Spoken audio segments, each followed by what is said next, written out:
Hello, this is Njia Lawrence-Porter, and I am here today to bring to you a very important topic. We're going to be talking about unpacking, understanding, and affirming African American English for the Umoja, Minnesota Summer Camp of 2021. So, um, eminent scholar, activist, and writer and poet, the late Amiri Baraka wrote in Blues People, "It is absurd to assume, as has been the tendency among many great Western anthropologists and sociologists, that all traces of Africa were erased from the Negro's mind because he learned English. The very nature of the English the Negro spoke and still speaks drops a lie on that idea." So even the phrasing that Amiri Baraka uses, drops a lie on that, quote unquote, is an example of the ways in which we speak. As we embark on this journey through the language together, I invite you to get comfortable and grab some paper and a pen or pencil to write with. There will be a few activities that we will do later, and I want everyone to be ready to engage. So, doing these activities, just a few, will help to bring to life the nuances and uniqueness and the power that the language of Black people holds.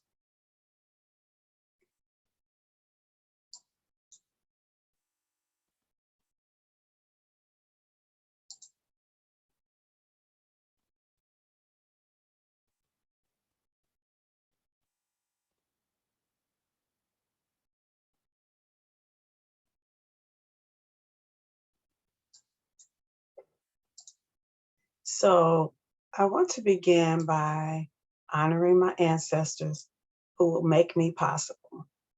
Because of them, I am, is a great saying from the African tradition.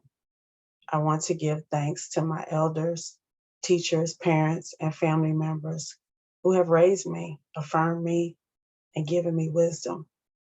I also want to thank James Johnson of Evolve Family Services and Umoja, Minnesota, for asking me to share this topic with the families and parents and the kids. This is a topic that's very personal to me. I grew up in a Black working class family,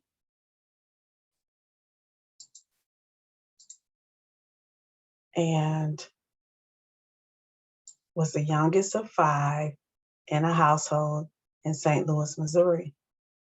My parents had respectively an 8th grade and a 12th grade education, and they were both from southern states, Tennessee and Arkansas. And like many African Americans who migrated to the Midwestern and Northern cities in search of a better life, I, um, they too carried their traditions with them.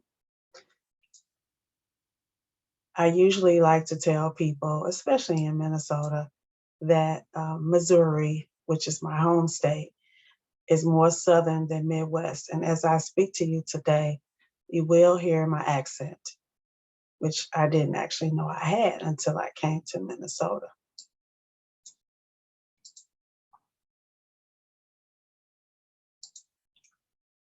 So the theme of this camp is Tell Me Who I Am, Free and Liberating. This is a powerful statement, and it speaks to the need for children to grow up with a strong cultural identity and a sense of place and knowing who they are in the world. It also speaks to the connection between knowing oneself and liberation or freedom. This virtual camp is designed to strengthen the bonds of families who are parenting African American children and youth, and through foster care, kinship care, or adoption. The camp seeks to explore what it will take for African Americans to be fully free and liberated. So this topic will definitely be a way to really explore this idea of being free and liberated. Um, Dr. Maulana Kruger, a founding scholar of Black studies and the creator of Kwanzaa, says that every person ultimately must answer three fundamental questions. Who am I? Am I really who I am? And am I all I ought to be? These are three questions that we each must answer. Language and culture are inseparable links to a person's identity. Today, my purpose is to shed a little light on the ways in which Black people in America structure and create language. You'll see that the African American English has its own systematic patterns, verbal rules, and rituals, and distinct vocabulary that has also served to shape American culture as a whole. So after this session, I hope that you will hear the language of Black America differently. Listen, read, speak, and see the beauty and the complexity that has been there in front of us all along. Today, we will center Black language and the African American experience and affirm the brilliance and creativity of the people whose heritage is of African descent.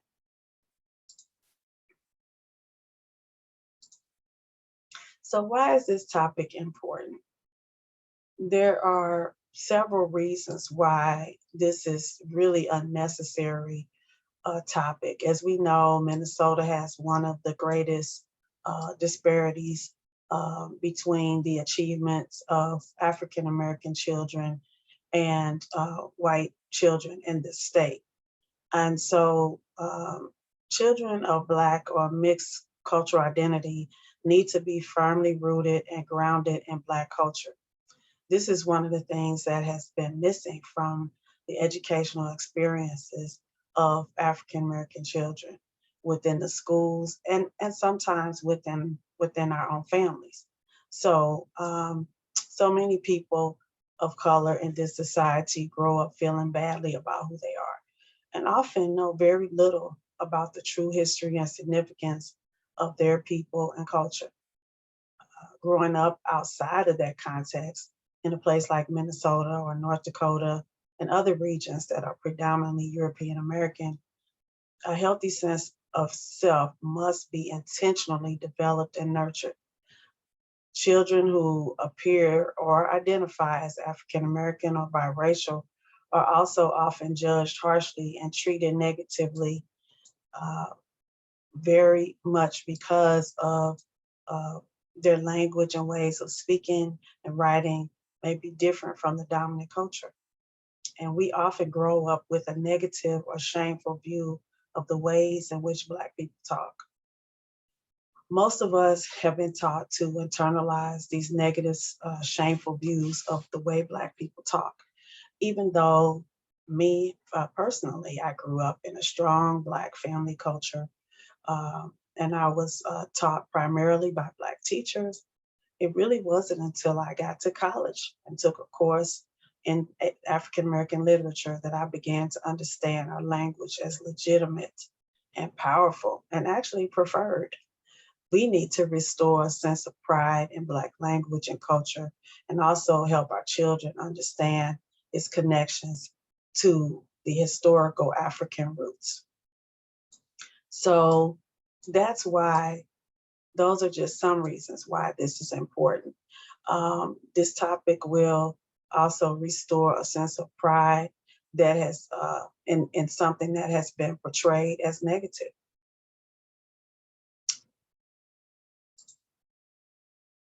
So as we look at African American English, Black English, or sometimes it's called Ebonics, we can see that it has been called everything but a language. So I want each of you to think about how you have thought about Black language and speech. Uh, what words have you used or heard to describe how Black people talk? Write them down and say them out loud. Tell the person next to you if you're with others. Um, just think about that for a moment. This slide shows several of the ways in which linguists refer to African American English, Black English, or Ebonics. It shows the some of the most common thinking about this language, that it's broken English, it's slang, it's a dialect of English, um, non-standard, colloquial, or vernacular. Those are some of the words that have been used to describe the ways in which Black people speak. And I remember growing up hearing this one statement. Basically, they call me everything but a child of God. And that's when somebody is calling you out of your name. And I think that the ways in which we speak African American language has definitely been called everything but a language. So, and a part of the suppression of our language, and actually every aspect of African people's existence, is the need to define us and anything that we produce as sub or beneath or non or something other than what is the standard. So, when you go about researching the language of Africans in the diaspora and in America, you'll find much ambivalence and confusion, even among Black people, about how this is presented, even and how it is passed down through generations. So let's just say that we're going to sort of, deal with that particular question today about this being a language, and understanding that um, this idea of a superior way of speaking a language really came about in Europe.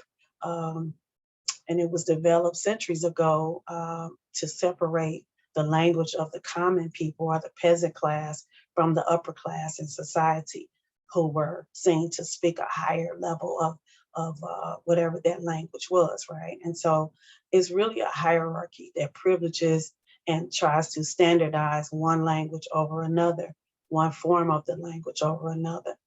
So really, if you think about it, what actually makes one system of speech a language and another just a dialect, or still another despised, broken speech? It's actually political and very subjective, and really is determined by who's in power and who has the ability to define such terms. So the first principle we're going to introduce to you is the idea that um, our language comes from Africa. We came from Africa to America, and so did our language, which has been retained for all these hundreds of years in some form that we now recognize as African American English. Dr. Geneva Smitherman, Professor Emeritus at Wayne State University and one of the foremost experts on African American English, provides an important context for how all languages function. She says that anyone learning a foreign language knows that the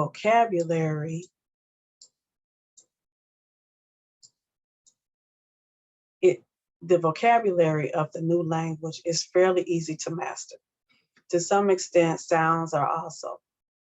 But syntactical structure and idiomatic rules require considerable time and practice to master.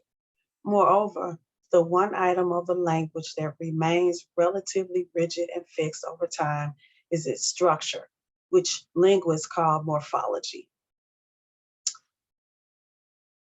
The formation of African American English demonstrates what any learner of a new language does. They attempt to fit the words and sounds of the new language into the basic idiomatic mode and structure of their native tongue.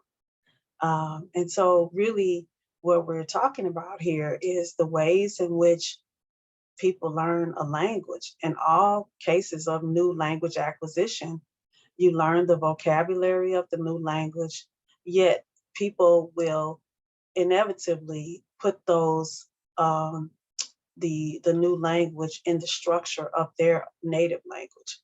And one example I can think of is from Eastern European and Slavic languages. Uh, they do not have a W sound. And so when speaking English, you will often hear them replace the W with a V sound, vol. Um, and so that is just one small example. I'll give you a couple more later, but of how every language learner really does the same thing. We put new words into old structure and sounds.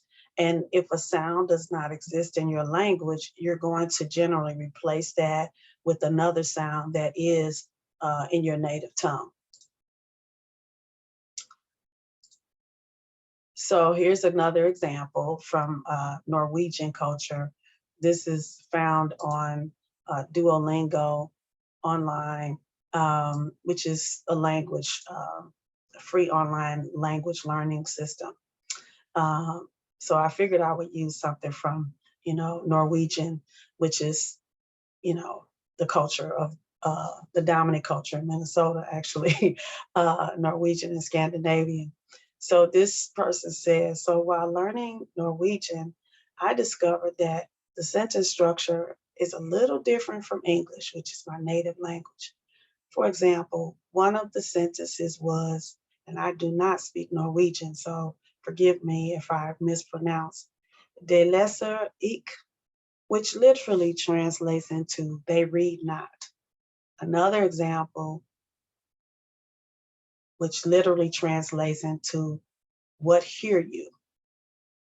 So obviously we can see from this example that the way in which sentences are structured in Norwegian does not match the ways in which we would structure subject verb in an English, American English sentence. And so we would not say they read not, we would say they do not read. And then for what hear you, we would be saying in English, what do you hear? So this is just another example of how this is a very common pattern for all language learners, and all languages have their own structure and their own grammatics and also sounds. So let's look at this structure of West African languages and how that relates to the African American English that we speak today, that we hear. The grammar and the structure rules you'll see follow a similar pattern from the West African languages. These are common patterns that will be easily recognizable in Black English and African American English. So repetition of a noun and subject, where a person might say, my father, he worked there. So you're repeating father and he in the same sentence, which you would not do in American English. Question patterns without the do or does. What it come to, which is basically saying, what does it come to? How much do I owe you? We also would see a noun, singular and plural, without changing the noun, the plurality. So one boy, five boys, five boy. So not adding that S to that to make it plural. Often the same verb focus for all subjects, both verb forms for all subjects. So I know, you know, he know, we know, she know, they know. And rather than putting the S on the he knows and the she knows, we would just say the same word for each one of those, the same verb form. No consonant pairs. So in West African languages, you will not see consonant pairs together in the same way that is in English. And so often the last letter is dropped, the last sound, consonant sound is dropped. So in the example, just would be for just. So you don't hear that T sound. It's just dropped. And the same with mend. It would be mend. I'm going to mend my skirt. And if I were to speak just naturally, I would be doing a lot of these things in my speech patterns, because this is how I grew up talking. This is what I learned in my home, and it is the way in which I naturally speak. In West African languages, no long vowel sounds or two-part vowels. So um, the A's, long E's, A, E, I, O, U, well, A, E, I, U, don't exist in most West African languages. So you will hear people say rat instead of right, time for time, and tick for take. So it's really a different pronunciation of those vowel sounds based on the language, the languages that they speak. And so the last example is no R sound and no TH sound. And so often you'll hear people drop the R's in a number of different formations, and you'll see a few examples of that later. But mo, for example, would be more, and do for door, toe for tour. So we're dropping that R sound and not generally pronouncing R within the middle of words or at the end of words. And then the other sounds that we replace are the TH at the beginning of a word and at the end of a word. So you'll hear words that end with TH being replaced with F. For example, I have a nephew named Keith, and people will often call him Keith. I have heard people refer to Duluth as Duluth. So that is a common pattern that you'll hear in many African American English speakers. Also, this and that. So not pronouncing the TH, replacing it with D. Very, very common. And just regular everyday language. You'll hear it in music, the ways in which people speak. One, prime example is the New Orleans Saints. Who that? Who is that? But it's who that, meaning, yeah, who is that? So it's very much ingrained in a lot of the ways in which we speak, and also, it has spilled over into just regular American speech. Okay, so that just gives you an idea of the fact that our language comes from Africa, and like we did, and we have retained this African structure and sounds and grammar as we learn to speak English, and those things have been passed down for generations. One other primary thing that you'll see is the ways in which we represent the forms of be. So the first three examples, the first two actually examples, indicate be as a meaning of continuous or habitual. It's not just present tense, it is ongoing, habitual, and regular. So if I were to say, he be tired when he come home from work, it really means he is always tired after work. Every time he comes home from work, he's tired. So that's a regular occurrence. It's a habitual, regular happening. She be over there cooking with Miss Jones, meaning she's at Miss Jones cooking a lot, all the time, regularly. It's something that happens habitually. So in African American English, the one of this form to be is really indicating a whole sense of pattern, basically of repeated behavior, not just the present tense. And normally, in the standard English phrasing, you'll see it meaning basically at a particular time, at the present tense. And it would be a form that would say, not we be here, but we are here. The third example is really very, very distinctive also in African American language. And again, it says a whole lot with one word.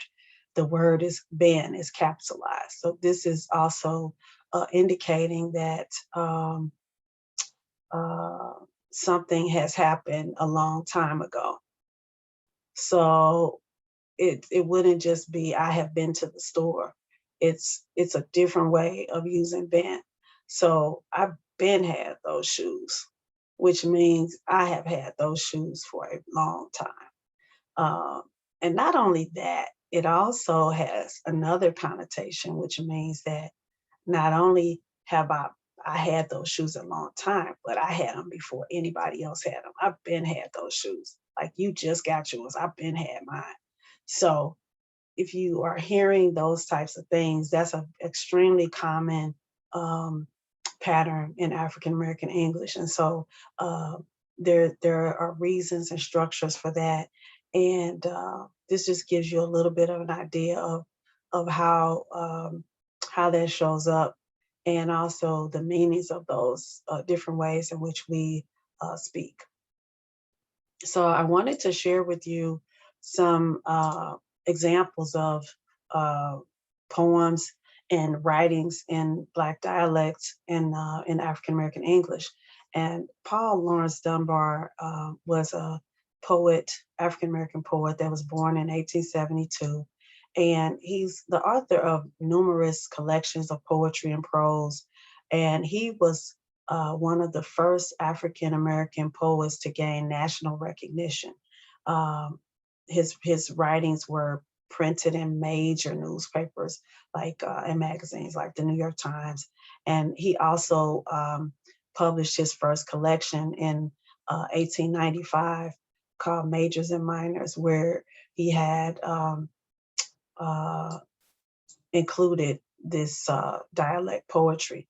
And this was the thing that actually put him on the national map. So um, you can look up his work. He has multiple, many poems. Some of them are very famous, like We Wear the Mask.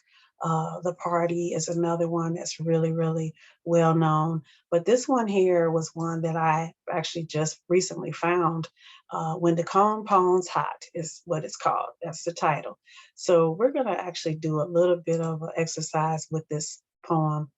I want to just have you listen to it and see if you can notice the patterns that we just talked about. Um, so we'll read this.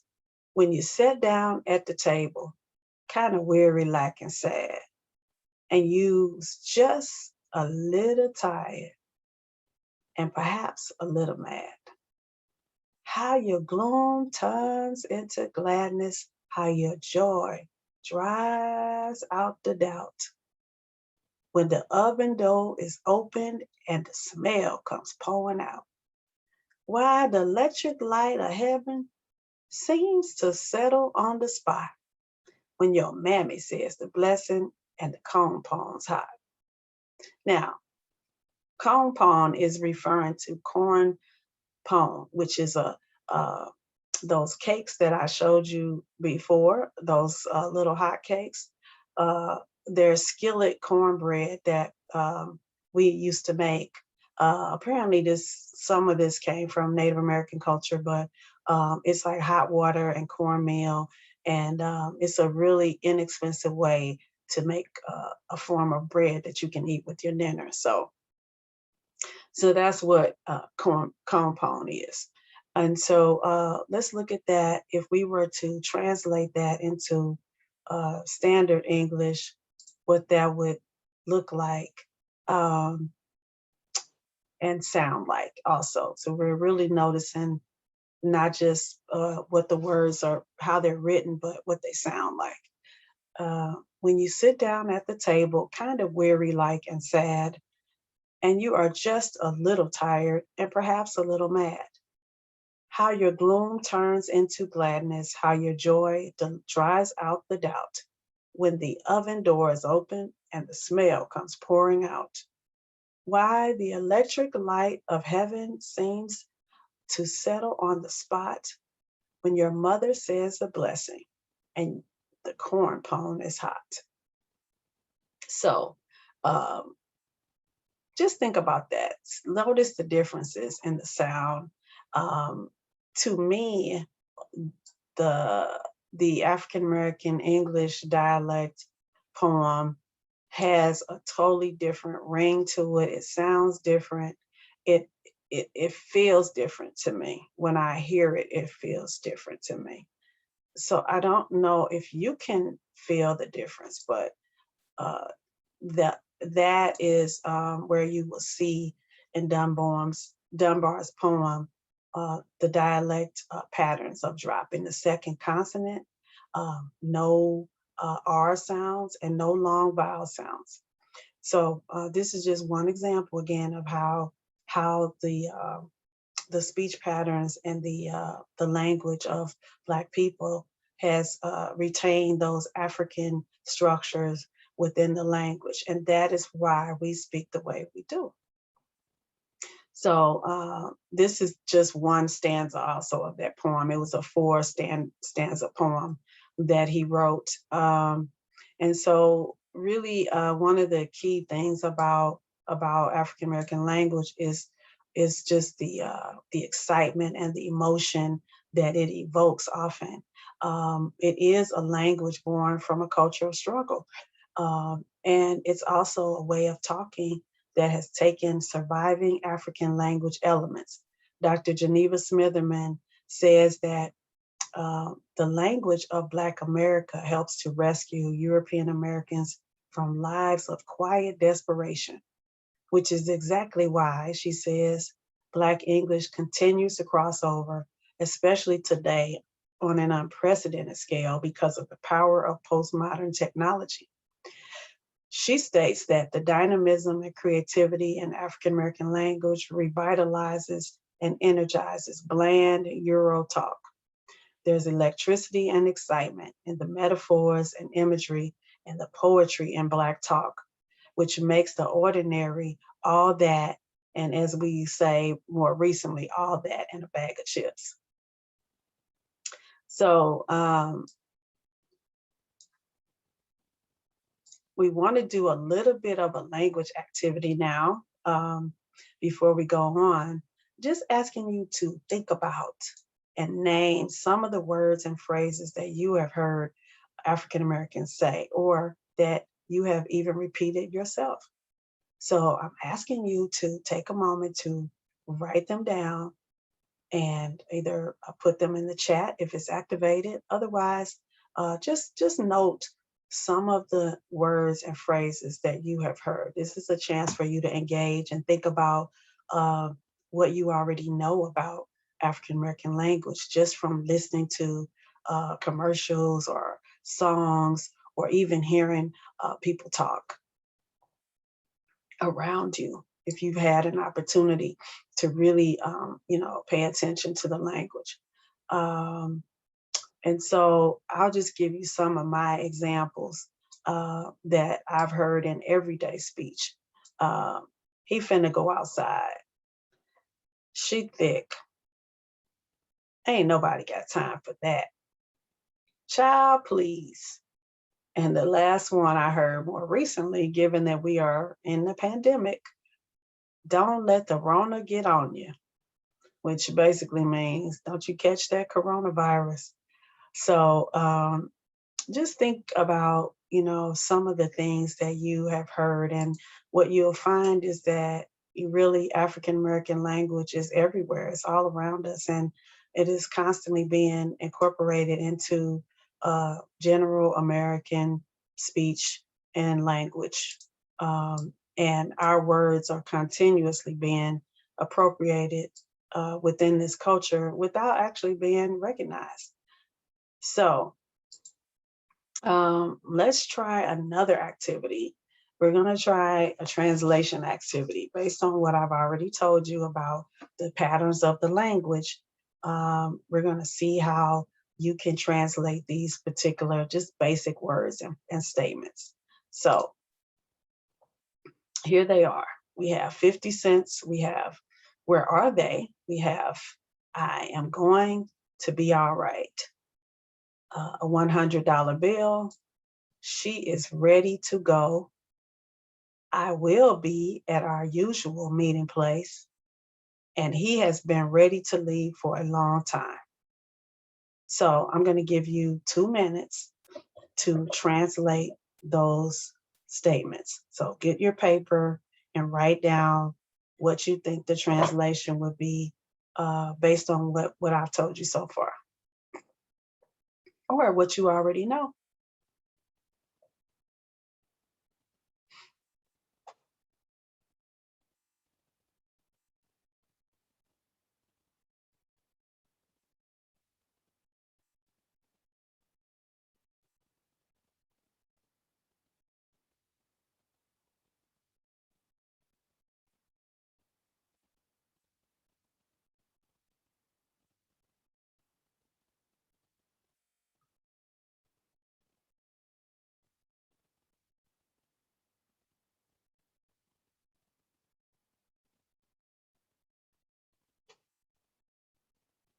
Okay. So while you are thinking about this and looking at what you've already written down, let's see what we discover. So this is my translation into African American English. And we already know 50 Cent. We know one. We know a person, Curtis Jackson, who is has made that famous. It can be written as 50 Cent or 50 Cent. You'll hear both of those. Where are they? Where they at? And actually, it will be where they at with a DEY. Um, I am going to be all right would be I'm gonna be all right, or I'm gonna be all right. So again, that R is not pronounced. A $100 bill, that's a Benjamin all day long. All about the Benjamins. She is ready to go. She ready to go. So we don't have the verb to be is. We don't have and we have this. This is a newer version of ready to go. That was something that came up during my time. Um, I will be at our usual meeting place. I'll be up at the spot. So you know where I'll be, basically. I'll be up at the spot. Uh, he has been ready to leave for a long time, he said. He been ready to go. Girl, he been ready to go. So, which again, been means a long time, right? Like I've been ready. So, just a little fun activity. These are things that you can do, just trying to translate things, learning how to understand the language a little bit more, and really appreciate the nuances of African American English. And it does have its own standard formats, and people who do not grow up speaking African American English do not always understand what is being said. So it does take a little bit of time to really get into, the sounds and the rhythms and the patterns. Okay, so as we are sort of getting closer to our time, we're going to just hear from a renowned scholar, uh, the developer of the Afrocentristic theory, and Dr. Malefic Asante on African American English and Ebonics.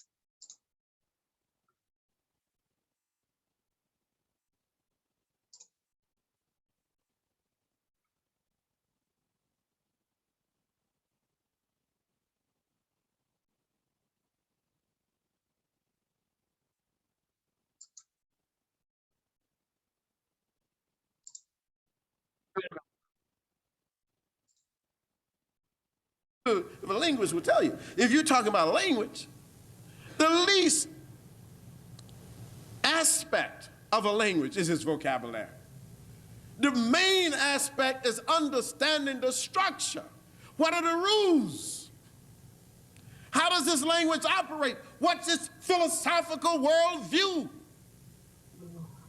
How do people view different things? How do they count?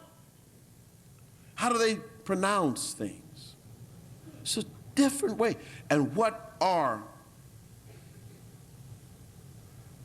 the aspects of the language that are inherent in its history?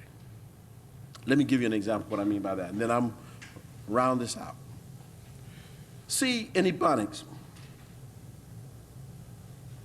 there are proverbs in Ebonics that are not in English, but they come out of the history. And when I was a young person growing up in Georgia, and I was working in the cotton fields, and my uncle John Henry, he could carry 3 rows at the same time and pick cotton. He could pick 3 rows at the same time. I only picked 1. And he would see me struggling in a hot sun, and he would look over and he said, "Boy, you better learn how to work, or else work gonna work you." Now, that's not, I mean, that's an idiom of Ebonics. That's not an idiom of the English language. That's an idiom of my language. Comes from my people's history. Boy, trouble gonna fall, and when it falls, it ain't gonna fall on the ground, gonna fall on somebody. Those are idioms of the language. You see what I'm saying? That's a part of the lexicon. All languages have their own lexicons. Their lexicons come out of myths, come out of the legends of the people, come out of the histories of the people, you see. So the lexicon of Ebonics is rooted right in the history of the people. And that brings me to this point. I will never understand why so many African Americans got up and disparaged the language of their mothers and fathers. I'll never understand that.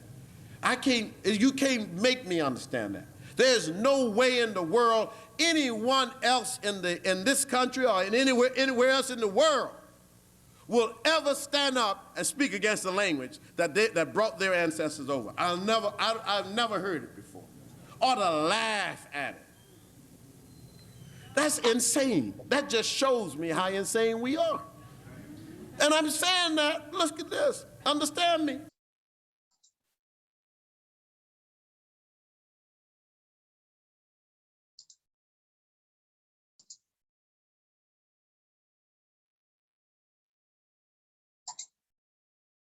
So you just heard from Dr. Malefic Asante very profound statements about how we see not just like language, but like people.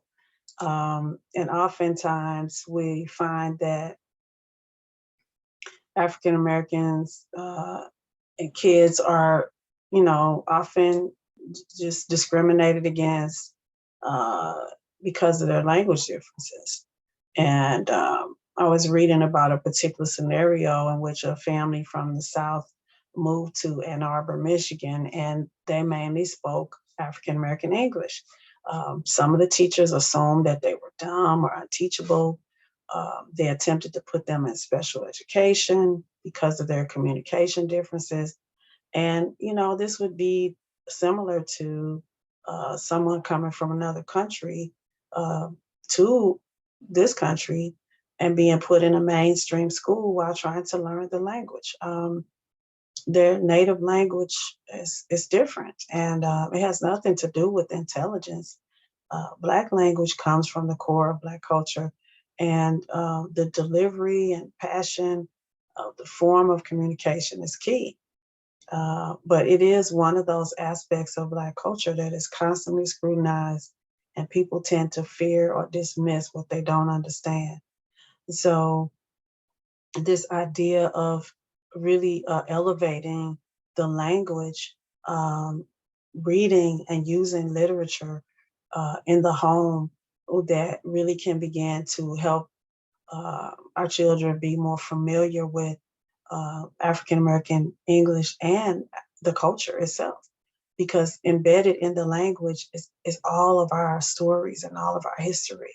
Um, and you can see even with that poem by Paul Laurence Dunbar, it really tells a whole story of how the family comes in from working all day out in the fields.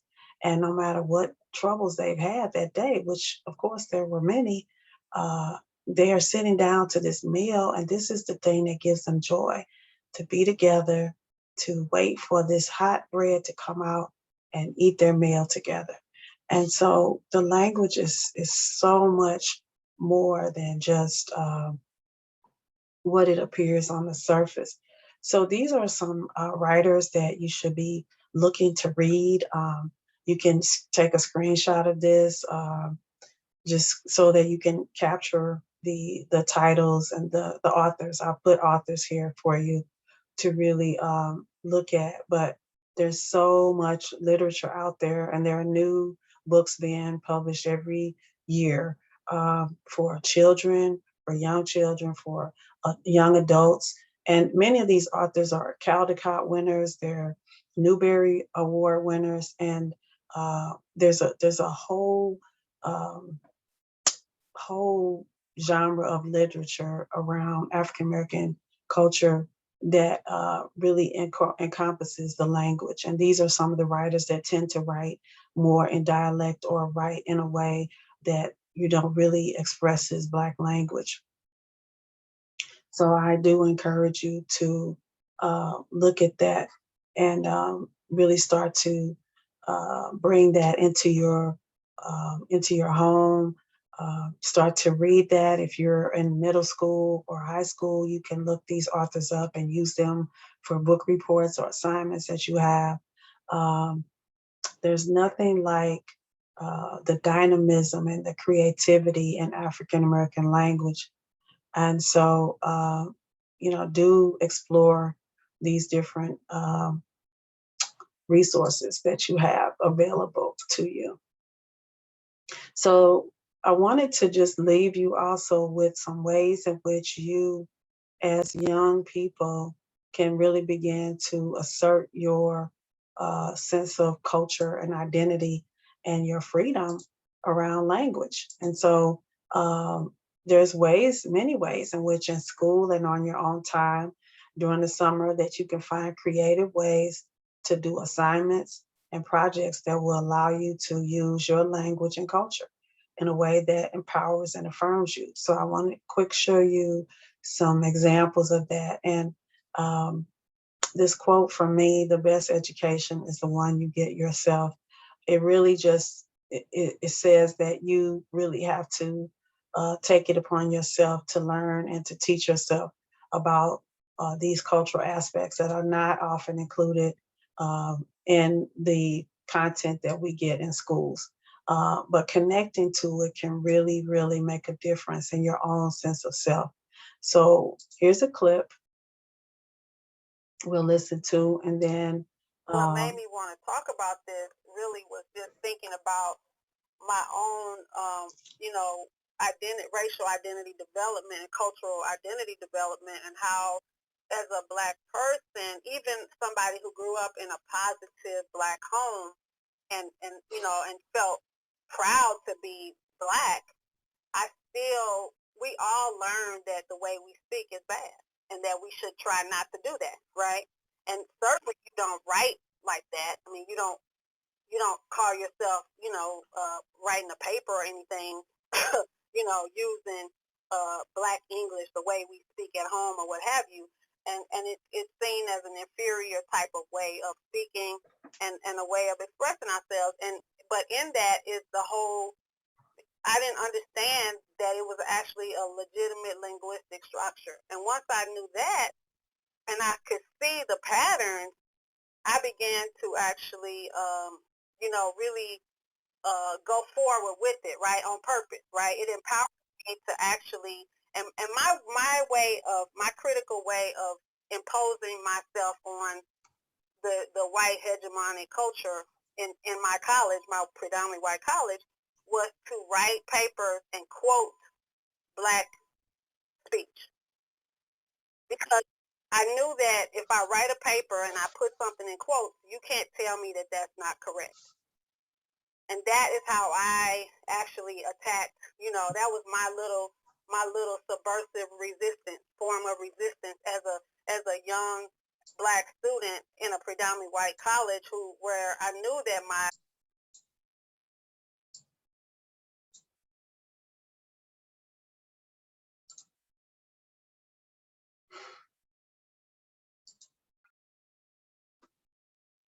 once I figured out that it was for real, then I began to assert that in a way that nobody could really question it. You know what I'm saying? Or even if they didn't like it, they couldn't do nothing about it. Just give me my grade because because I'm quoting my grandmother. I'm quoting Black people that I have heard say these things. And so that's how I was able to kind of reclaim some of that and put it in a format where I feel like it belongs. It belongs in wherever I am. That my language belongs with me. So that really is just one way that you can begin to assert your own culture in an academic setting, in a white and academic environment, where, generally it may not be valued, it may not even be taught, but if you use quotations and you're writing in your papers and your stories that you write,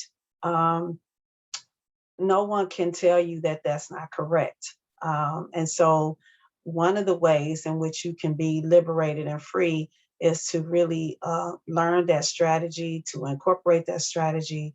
And anytime you get the opportunity, you can use quotations and use that form of writing so that you can begin to explore, how do I interject more of this language into my own academic setting?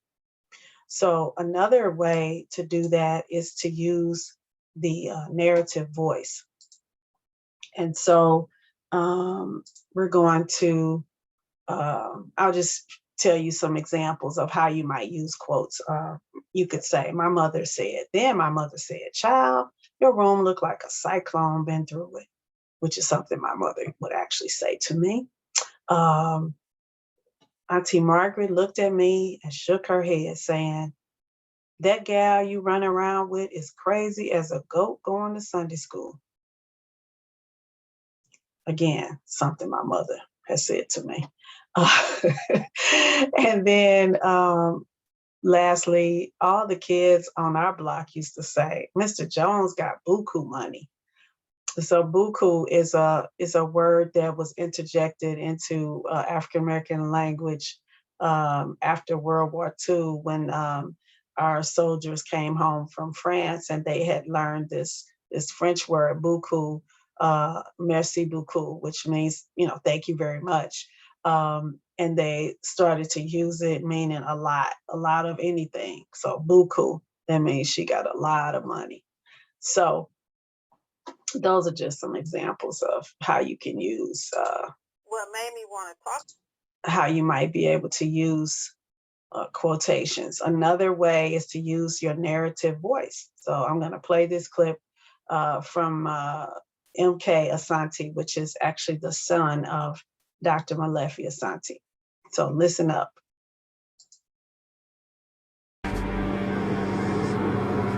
They stand where they always stand, between the liquor store and the corner store, next to the Fern Rock Apartments fence, under the train tracks, and across the street from Rocksteady. My mom calls them the corner boys because they're always out there, posted like guards at a checkpoint. They hug the block, huddled and hustle, eyeing everything and everyone, everywhere, every day. But I survived.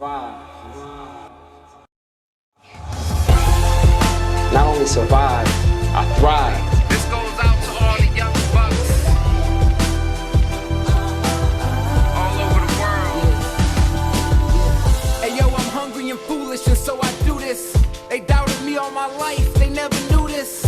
Young buck from the Illadale had the blank page down in front of me, pen on top of it like a paperweight. The blank page is a starter pistol that fires and triggers my mind to sprint. I feel something I've never felt before. Purpose. A blank sheet of paper. saved my life. Everybody in this world has a story.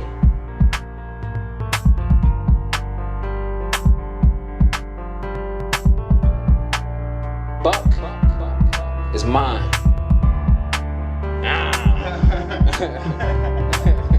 B-U-C-K. Buck.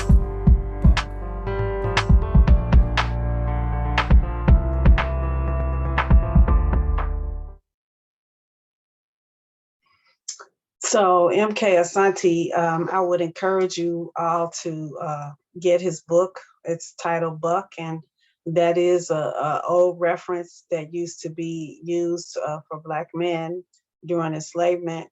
That's what they would call the Black man, bucks, that they use for breeding and labor.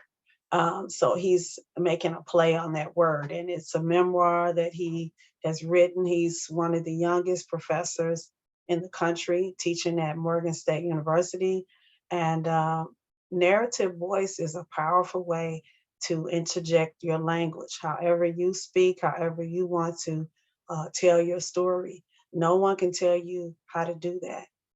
So the English that we learn in school allows you to use the narrative form.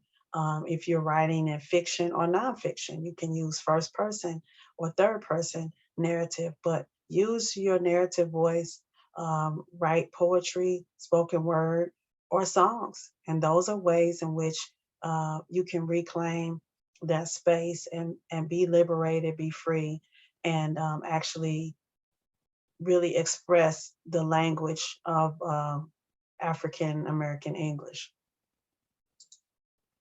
So here's one other example that I wanted to show you. Most of you know Tupac Shakur, and he actually wrote a whole bunch of poems. And in addition to the raps that he wrote poems. He was a poet, and most rappers are poets. And so this is actually in his handwriting. It's a poem, one of the poems that he wrote. These are all his poems are published after his death. They were published in this book called The Rose That Grew from the Concrete, which was the title of one of his poems. And they were written between 1989 and 1991. So this is a poem that he wrote about freedom and Nelson Mandela, who was in prison in South Africa, and then once released, became the president of South Africa in 1992. So you'll see that, he's just writing. This is his flow, his words. Some things are misspelled. He's got capitalization in different places. But the point is that, writing is powerful. And most children and youth will naturally write notes and stories or whatever they feel at the time, until they are overly corrected or scrutinized or told that it's not okay, it's not correct, it's not proper. And so really, this is just an example of how the brilliance often is snuffed out because people are so overly concerned with correctness, and with what is standard English or proper English. And oftentimes the kids just need to get it out, to be able to express themselves naturally. And then they can learn how to shape those words and how to craft them and how to change them up, how to code switch, so to speak. I would definitely recommend, looking into this book as well, The Rose That Grew from the Concrete. So we are really at time, and it's been a great pleasure to spend this time with you all. Hopefully you've gotten a glimpse of the amazingness that is African American English. And I want to just kind of go fast forward to some resources here. I had multiple slides that I wanted to show you, but basically just know that our language has been appropriated. This is an example from Ocean Spray, a bottle of cranberry juice. Keep it 100. Who made that up? All Snap from Google. Um, we've all seen this on our computers, unfortunately. It means something went wrong. But, these are all things that came from African American people. And basically, white America will appropriate but never legitimate uh, Black culture, Black speech, Black language, Black people.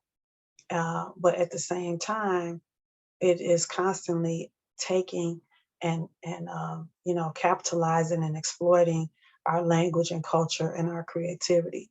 And so just understand that this myth of white superiority and Black inferiority is at the root of the delegitimization of the language and culture of the people.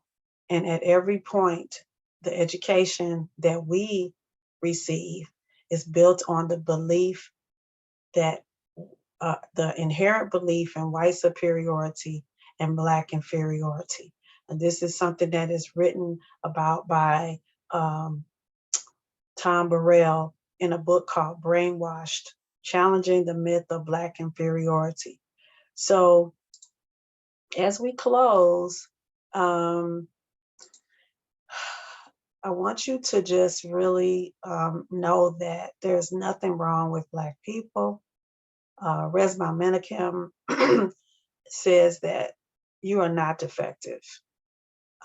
Black children in middle school and high school scholars who are constantly exposed to positive and powerful stories and images that bear the truthful history of people of African descent around the world will believe in the power of their own intellect. They will demonstrate brilliance and they will manifest excellence.